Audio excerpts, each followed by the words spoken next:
Assalamualaikum warahmatullahi wabarakatuh. Saya Nadia Pratiwi. Di sini saya akan menjelaskan sedikit tentang analisis metode kebangkrutan. Apa itu pengertian kebangkrutan? Kebangkrutan adalah ketidakpastian mengenai kemampuan atas suatu perusahaan untuk melanjutkan kegiatan operasinya jika kondisi keuangan yang dimiliki mengalami penurunan. Dalam arti lain adalah kondisi di mana perusahaan tidak mampu lagi untuk melunasi kewajibannya. Kemudian pengertian dari kegagalan ekonomi. Kegagalan ekonomi merupakan kondisi perusahaan kehilangan uang atau pendapatan perusahaan tidak mampu menutupi biayanya sendiri. Artinya, ini tingkat labanya lebih kecil dari biaya modal atau nilai sekarang dari arus kas perusahaan lebih kecil dari kewajiban. Kegagalan terjadi bila arus kas sebenarnya dari perusahaan tersebut jauh di bawah arus kas yang diharapkan. Kemudian selanjutnya pengertian dari kegagalan keuangan. Kegagalan keuangan merupakan kondisi perusahaan yang mana kesulitan dana baik dalam arti dana di dalam pengertian kas atau dalam pengertian modal kerja. Sebagian aset liability management sangat berperan dalam pengaturan untuk menjaga agar tidak terkena kegagalan keuangan. Kegagalan keuangan dapat diartikan juga sebagai insolvensi yang membedakan antara dasar arus kas dan dasar saham. Atau kegagalan keuangan juga dapat diartikan sebagai insolvensi yang membedakan antara dasar arus kas dan dasar saham. Kemudian itu ada macam-macam metode kebangkrutan, ada 4. Yang pertama, metode Altman. Metode Altman merupakan metode hasil penerapan oleh Edward Altman, yaitu Multiple Discriminant Analysis pada tahun 1968. Analisis ini dilakukan Altman dengan mengindikasikan rasio-rasio keuangan yang menghasilkan model yang dapat memprediksi perusahaan yang memiliki kemungkinan financial distress. Yang kedua itu ada metode Springate. Metode Springate merupakan metode prediksi kebangkrutan pada tahun 1978 yang dibuat oleh Springate. Springate menggunakan metode Multidiscriminant Analysis atau MDA yang hampir sama seperti Altman. Pada awalnya, Springate memiliki 14 rasio, namun setelah pengembangan, Springate memiliki 4 rasio saja.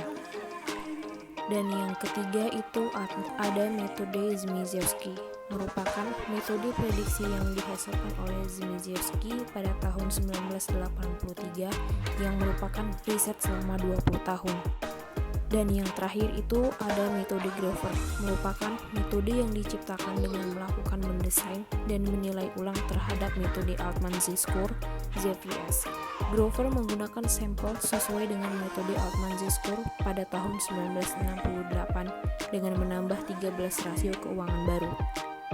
Dalam analisa perbandingan metode kebangkrutan ini dalam penelitian ini akan digunakan dalam memprediksi terjadinya sesuatu kebangkrutan dalam perusahaan yang mengindikasikan perusahaan tersebut mengalami financial distress sebelum dinyatakan bangkrut. Kemudian itu ada faktor-faktor yang menyebabkan kebangkrutan. Faktor-faktor yang menyebabkan kebangkrutan itu ada 2. Yang pertama itu faktor umum dan yang kedua faktor eksternal perusahaan.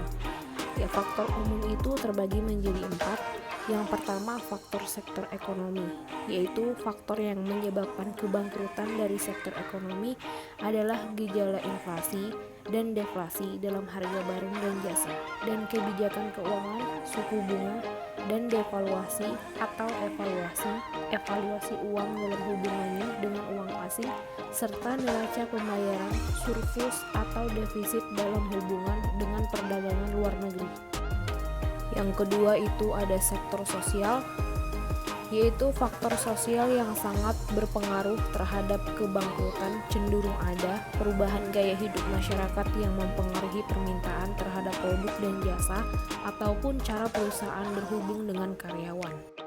Yang ketiga itu ada sektor teknologi, artinya penggunaan teknologi informasi juga menyebabkan biaya yang ditanggung perusahaan membesar, terutama untuk pemeliharaan dan implementasi yang tidak terencana. Sistemnya tidak terpadu dan para manajer pengguna kurang profesional.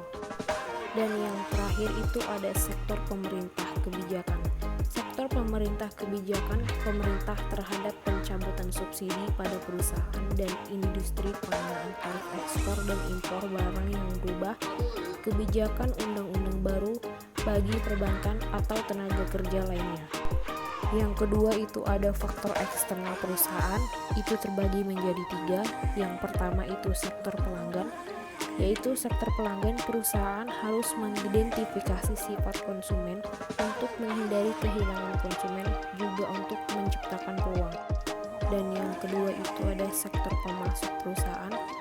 Sektor pemasok perusahaan dan pemasok harus tetap bekerja sama dengan baik karena kekuatan pemasok untuk menaikkan harga dan mengurangi keuntungan pembelinya tergantung pada seberapa besar pemakai ini berhubungan perdagangan bebas. Dan yang terakhir itu ada sektor persaingan perusahaan. Sektor persaingan perusahaan juga jangan melupakan persaingan, karena jika produk pesaing lebih diterima di masyarakat, maka perusahaan akan kehilangan konsumen dan hal tersebut akan berakibat menurunnya pendapatan perusahaan. Sekian dari penjelasan saya tentang analisis metode kebangkrutan. Assalamualaikum warahmatullahi wabarakatuh.